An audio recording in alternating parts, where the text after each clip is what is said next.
Ted Bundy confessed to murdering 30 women, though the actual number of his victims is believed to be much higher. He operated across several states in the 1970s and was known for his charm and manipulation of his victims.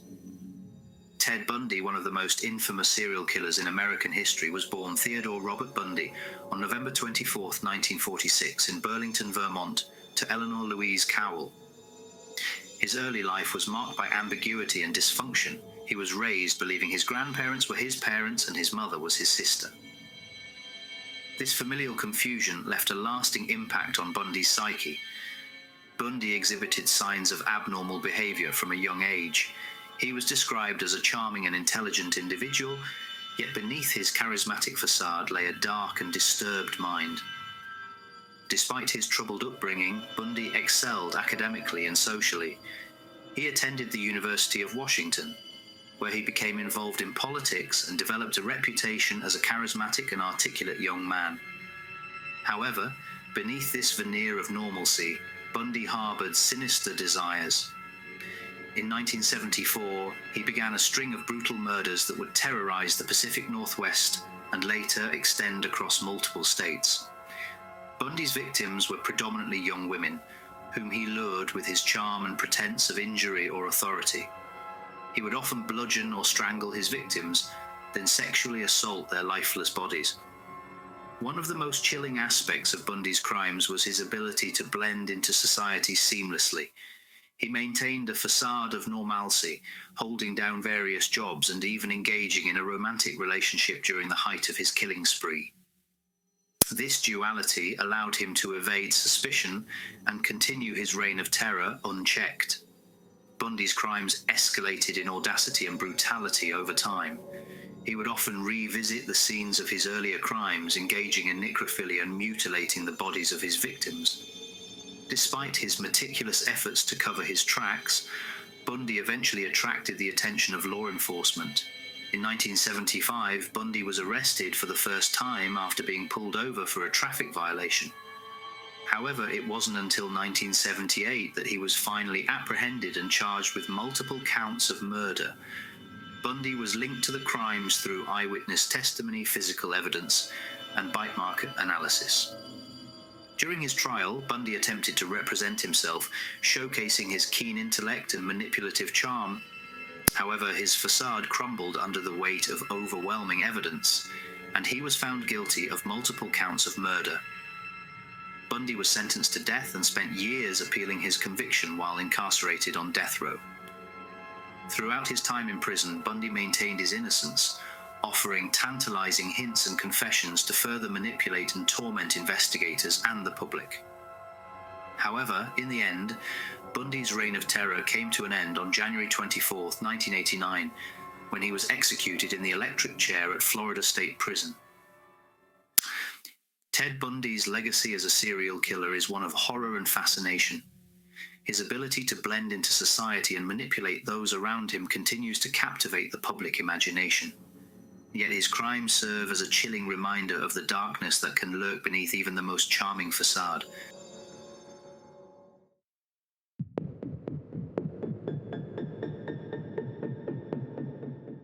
Pedro Rodrigues Filho, also known as Pedrinho Matador or Killer Patey, confessed to killing at least 71 people, including his own father and numerous inmates while in prison, between 1967 and 2003. Pedro Rodrigues Filho, also known as Pedrinho Matador, or Killer Patey, stands as one of Brazil's most notorious serial killers. Born on June 17, 1954, in Santa Rita do Sapucaí, Minas Gerais, Brazil, Filho's early life was marked by extreme violence and tragedy, setting the stage for his descent into a life of crime. Filho's tumultuous upbringing was marred by abuse and dysfunction. His father was an abusive alcoholic who severely mistreated his mother. At the tender age of 13, Filho committed his first murder, killing the deputy mayor of his town in retaliation for his father's firing. This act of vengeance marked the beginning of Filho's blood-soaked journey into the world of crime. Following his first murder, Filho's criminal activities only escalated. He embarked on a killing spree targeting individuals who he perceived as criminals or enemies. Filho's victims included drug dealers, thieves, and even other murderers. He viewed himself as a vigilante dispensing his own brand of justice in a lawless world. Filho's modus operandi was brutal and merciless. He often used firearms, knives, or blunt objects to dispatch his victims, showing no remorse for his actions. What set Filho apart from other serial killers was his deeply ingrained sense of righteousness. He believed himself to be on a mission to rid society of evil, albeit through the most heinous means imaginable. Despite his violent tendencies, Filho possessed a certain charisma and intelligence that allowed him to evade capture for many years. He operated with impunity, leaving a trail of death and destruction in his wake. However, his luck eventually ran out, and in 1973, Filho was arrested and charged with multiple counts of murder. During his trial, Filho garnered widespread attention for his brazen demeanor and lack of remorse. He openly confessed to his crimes, recounting the grisly details of his murders with chilling detachment. In 1973, he was convicted of 70 murders and sentenced to 128 years in prison. Filho's time behind bars did little to dampen his violent tendencies. In fact, it only served to exacerbate them. While incarcerated, he murdered at least 47 fellow inmates whom he deemed unworthy of sharing his space. These killings earned him additional prison sentences, extending his time behind bars indefinitely. Despite his monstrous acts, Filho remains a figure of fascination in Brazil and beyond. His life story, marked by violence, tragedy, and a twisted sense of morality, serves as a chilling reminder of the depths of human depravity. Pedro Rodrigues Filho, the self-proclaimed killer Pite, stands as a stark testament to the darkness that lurks within us all.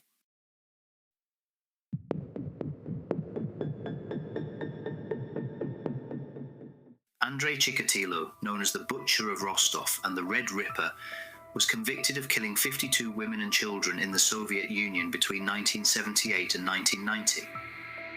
Andrei Chikatilo, also known as the Butcher of Rostov and the Red Ripper, is infamous as one of the most prolific serial killers in the history of the Soviet Union. Born on October 16, 1936 in Yablukne, Ukrainian SSR, now in Ukraine, Chikatilo's early life was marked by poverty, famine, and the horrors of World War II, which deeply impacted his psyche. Chikatilo's childhood was marred by abuse and bullying, leading to feelings of inadequacy and social isolation. As he grew older, he struggled with impotence and was haunted by feelings of sexual inadequacy and humiliation. These internal conflicts would later manifest in the most grotesque and violent manner imaginable. Chikatilo's criminal activities began in earnest in the late 1970s, when he embarked on a killing spree that would span over a decade. His victims were primarily young women and children whom he lured to secluded areas under false pretenses. Chikatilo's modus operandi typically involved sexual assault, mutilation, and cannibalism, reflecting his deep-seated psychological disturbances. What set Chikatilo apart from other serial killers was his ability to evade capture for an extended period. Despite the brutal nature of his crimes, he managed to evade suspicion by leading a seemingly normal life. He was married with children and held down a job as a schoolteacher, which provided him with the perfect cover for his depraved activities. However, Chikatilo's luck eventually ran out, and in 1990 he was arrested and charged with multiple counts of murder. The breakthrough in the case came when DNA evidence linked him to several of the crime scenes, providing irrefutable proof of his guilt. Chikatilo's trial garnered widespread attention both in the Soviet Union and internationally, due to the sheer scale and brutality of his crimes. During his trial, Chikatilo confessed to 56 murders, though the actual number of his victims is believed to be much higher. He showed no remorse for his actions, instead blaming his uncontrollable impulses and the demons that haunted him. In 1992, Chikatilo was convicted on 52 counts of murder and sentenced to death. On February 14, 1994, Andrei Chikatilo was executed by firing squad in Novocherkassk, Russia, bringing an end to one of the most chilling chapters in criminal history. His legacy as the Butcher of Rostov continues to haunt the collective consciousness, serving as a grim reminder of the depths of human depravity and the horrors that lurk within the human mind. Andrei Chikatilo's story stands as a testament to the enduring fascination with the darkest aspects of the human condition.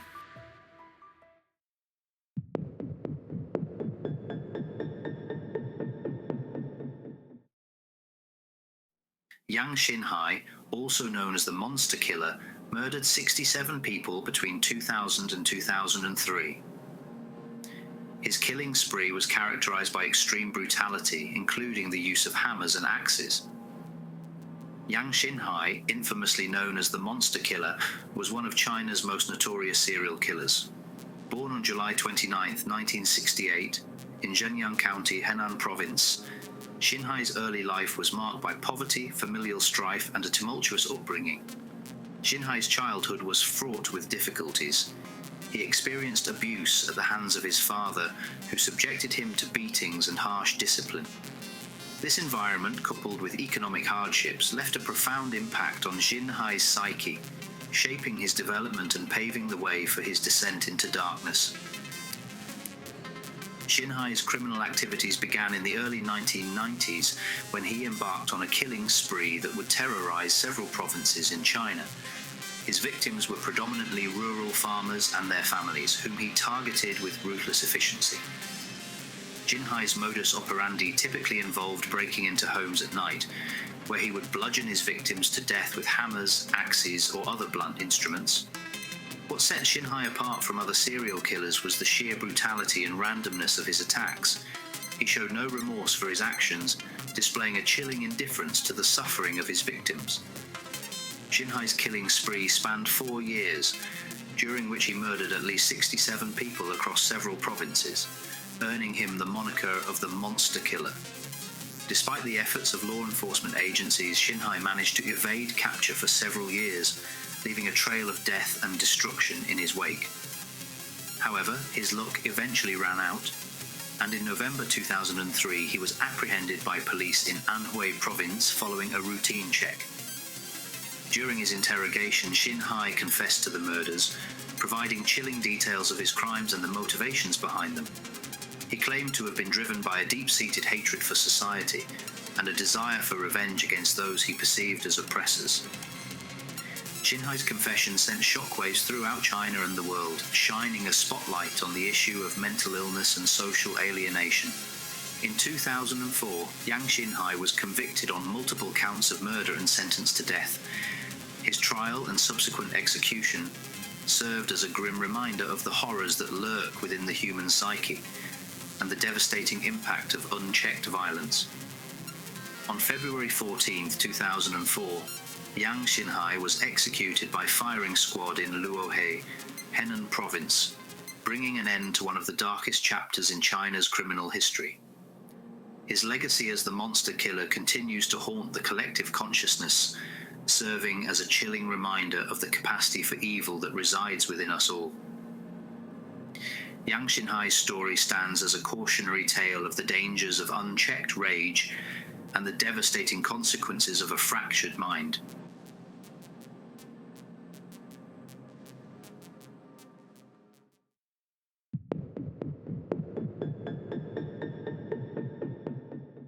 Anatoli Onoprienko, also known as the Terminator and the Beast of Ukraine, confessed to killing 52 people, including entire families, in Ukraine between 1989 and 1996. Anatoly Yuriyovych Onoprienko, known infamously as the Beast of Ukraine or the Terminator, was one of the most prolific and ruthless serial killers in the history of Ukraine. Born on July 25, 1959 in the Ukrainian SSR, Onoprienko's early life was marked by hardship, trauma, and instability.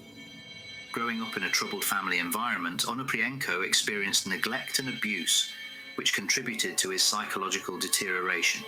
He exhibited signs of behavioral problems from a young age, engaging in petty thefts and acts of violence.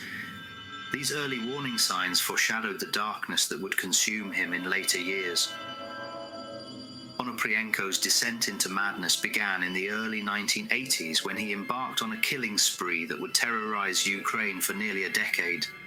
His victims were predominantly rural residents whom he targeted with brutal efficiency. Onoprienko's modus operandi typically involved breaking into homes at night, where he would slaughter entire families with firearms, knives, or other weapons. What set Onoprienko apart from other serial killers was the scale and audacity of his crimes. He showed no remorse for his actions, displaying a chilling indifference to the suffering of his victims. Onoprienko's killing spree spanned several years and claimed the lives of at least 52 people across multiple regions of Ukraine, earning him the moniker of the Beast of Ukraine.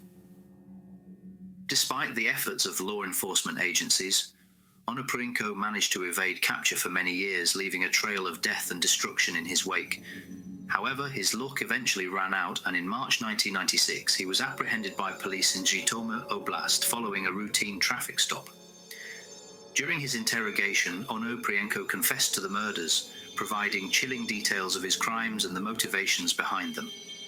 He claimed to have been driven by a deep-seated hatred for society and a desire for revenge against those he perceived as oppressors.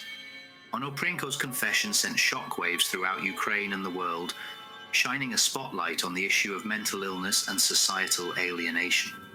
In April 1999, Anatoli Onoprienko was convicted on multiple counts of murder and sentenced to death.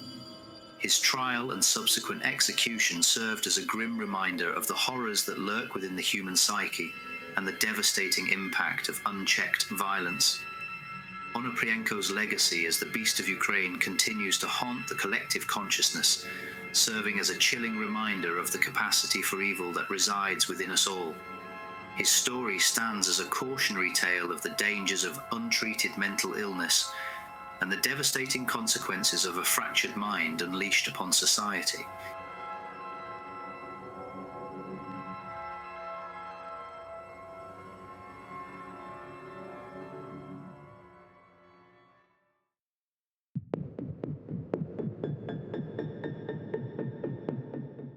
Gary Ridgway, also known as the Green River Killer, was convicted of murdering 49 women in the state of Washington during the 1980s and 1990s, though he later claimed to have killed more than 71.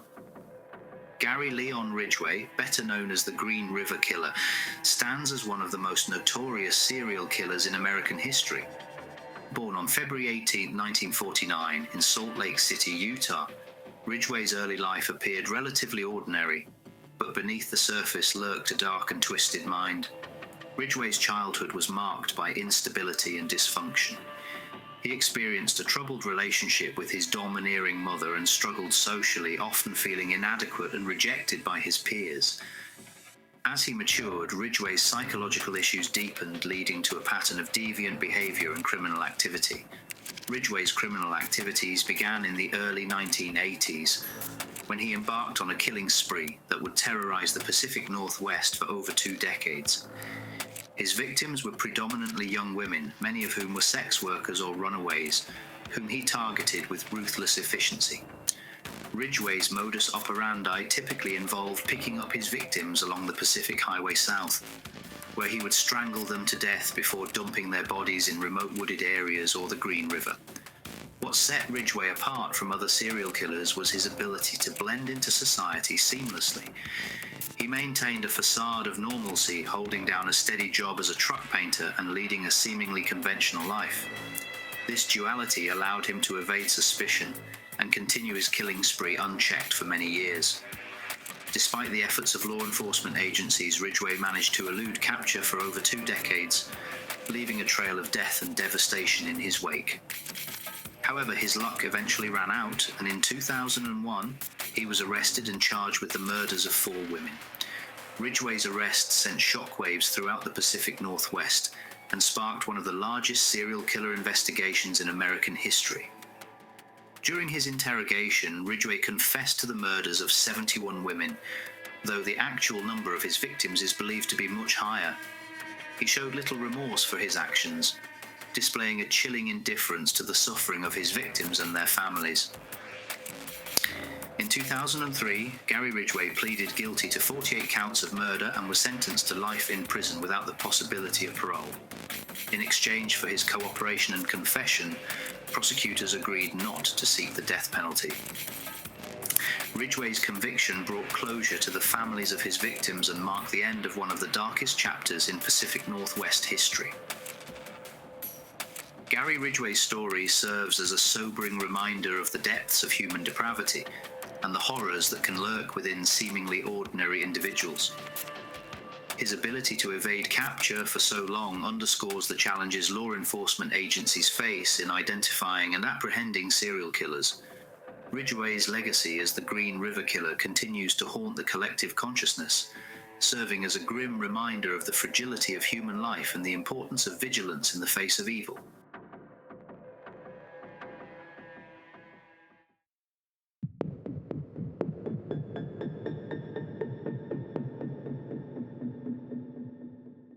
Javed Iqbal confessed to the rape and murder of 100 boys in Lahore, Pakistan in 1999.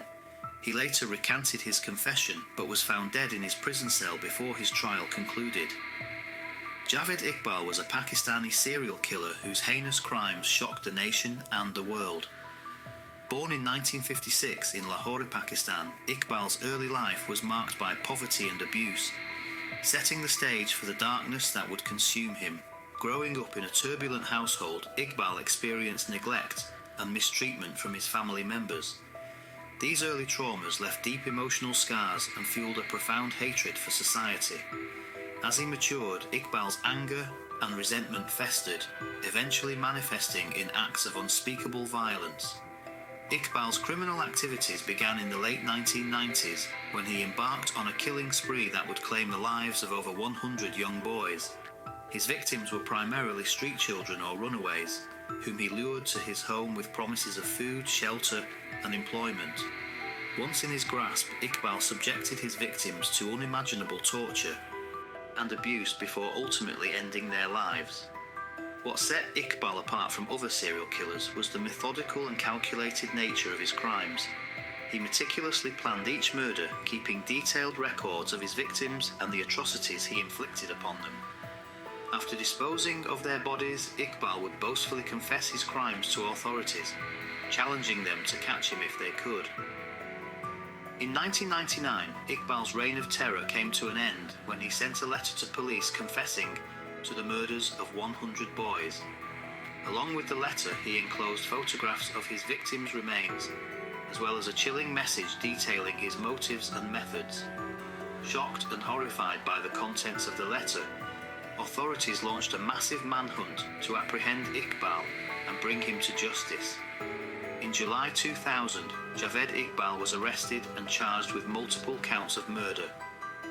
During his trial, he confessed to the killings and expressed no remorse for his actions, proudly declaring himself Pakistan's worst criminal. In a shocking turn of events, Iqbal was found dead in his prison cell before his trial concluded, having allegedly taken his own life. Despite his death, the legacy of Javed Iqbal continues to haunt Pakistan and the world. His crimes exposed the vulnerability of marginalized communities and the failings of the justice system to protect the most vulnerable members of society.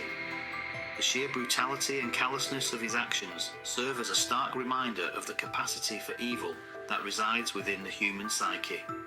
Javed Iqbal's story stands as a chilling cautionary tale of the horrors that can unfold when unchecked anger and hatred consume a troubled soul.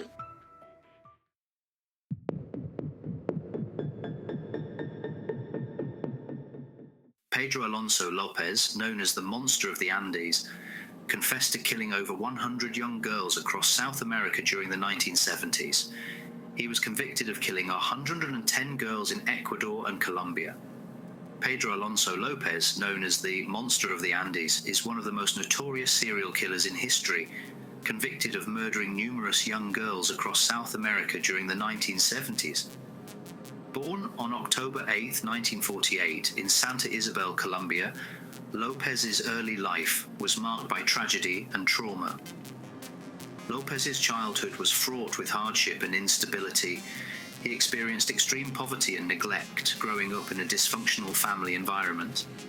His mother, a prostitute, was unable to care for him, and he was often abandoned or left to fend for himself on the streets. These early experiences left a lasting impact on Lopez's psyche, shaping his twisted worldview and setting the stage for his descent into depravity. Lopez's criminal activities began in the 1960s when he embarked on a killing spree that would span multiple countries and claim the lives of countless innocent victims. His victims were predominantly young girls, whom he targeted with chilling precision.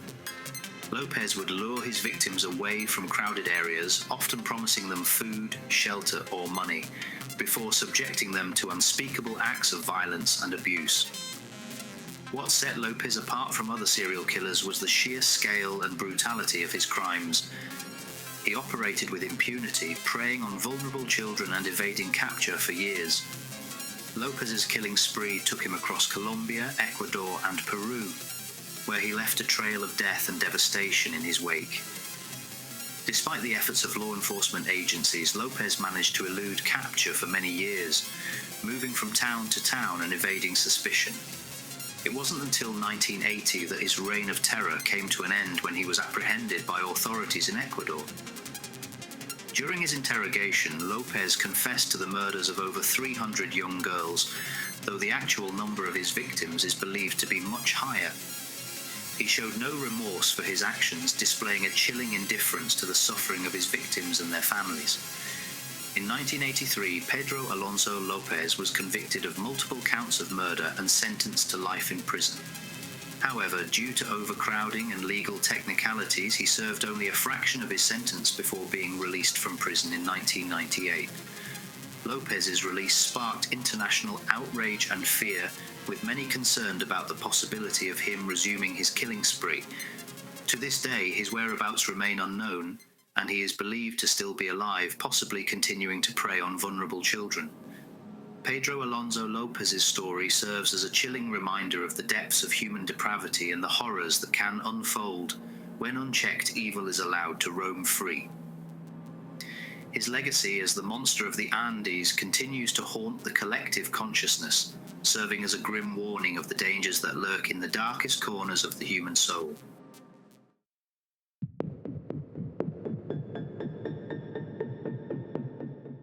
Luis Garavito, also known as La Bestia or the Beast, is one of the most prolific serial killers in history. Convicted of murdering at least 138 young boys in Colombia between 1992 and 1999. Luis Alfredo Garavito Cubillos, known infamously as La Bestia or the Beast, is a Colombian serial killer who gained notoriety for his horrific crimes against children.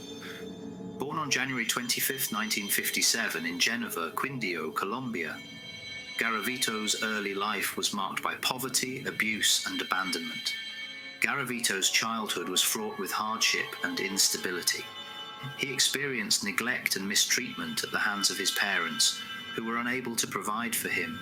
As a result, Garavito was forced to fend for himself on the streets from a young age, where he became exposed to the harsh realities of life.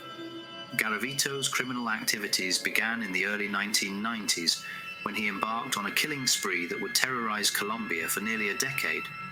His victims were predominantly young boys, many of whom were street children or runaways, whom he targeted with ruthless efficiency.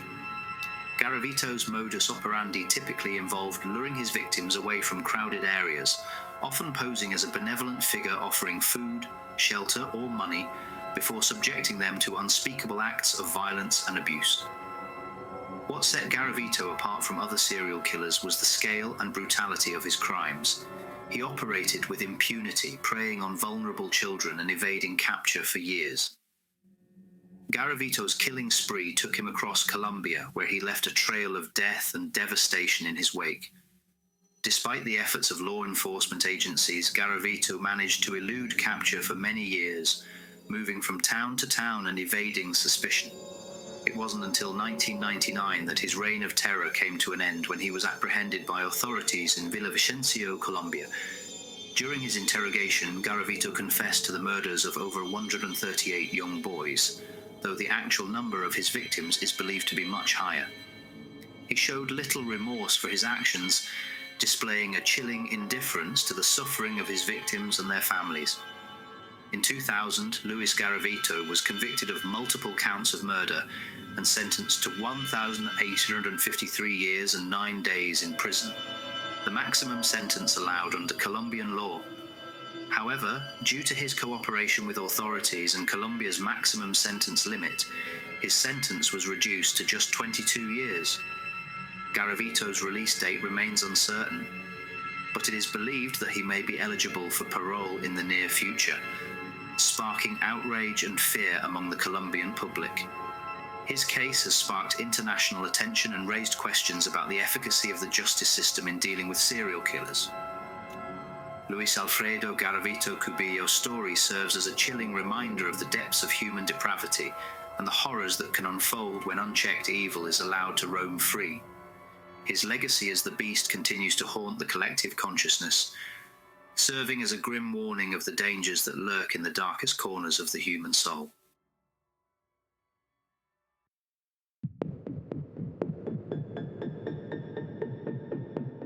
Harold Shipman, a British doctor, is believed to have killed at least 215 patients, mostly elderly women, through lethal injections of diamorphine between 1975 and 1998. Harold Shipman, also known as Dr. Death, was a British doctor who became one of the most prolific serial killers in modern history.